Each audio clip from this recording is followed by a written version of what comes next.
విఘ్నేశ్వరుడి విషయంలో అత్యంత తేలికైనటువంటి పూజ.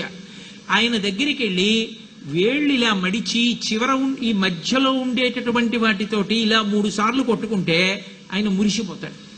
ఎందుకని అలా కొట్టుకోవడం అంటే మురిసిపోతాడంటారేమో, ఒకానొకప్పుడు అగస్త్య మహర్షి కొట్టుకున్నాడు ఆయన దగ్గర. అలా ద్రవిడ దేశానికి నీళ్లు లేవు, నీళ్లు లేకుండా ఎండిపోయి దాహార్తితో కేకలేస్తుండేది.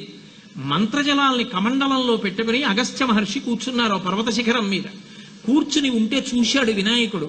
వాళ్ళు పిళ్ళయార్ అని పెద్ద కొడుకు గారు అని వాడవాడలా విఘ్నేశ్వరుడు గుడి కట్టి పూజిస్తారు. అయ్యో పాపం, వీళ్ళకి నీళ్లు లేవు, వీళ్ళని అనుగ్రహించాలి, అగస్త్యుని యొక్క మంత్రపూరితమైన కలశ ఒలికిపోతే నదిగా మారుతుందని వెంటనే వాళ్ళని రక్షించడం కోసమని చెప్పి ఓ చిన్న పిల్లాడి రూపంలో వెళ్ళి ఇలా కిందకి తోసేశాడు. కిందకి తోసేయగానే కమండలంలో ఉన్న నీళ్లు కావేరీ నది అయి ప్రవహించేవి. అగస్త్యుడి యొక్క కమండలంలో ఉన్న నీళ్లు కావేరీ నది ప్రవహించాయి. ప్రవహిస్తే ఎవడరా పిల్లాడు నా కమండలంలో ఉన్న నీళ్లు పడగొట్టేశాడని చెప్పి అగస్త్యుల వారు కొంచెం పొట్టిగా ఉంటారు. ఈ చిన్న పిల్లాడి వెంట పరిగెత్తారు.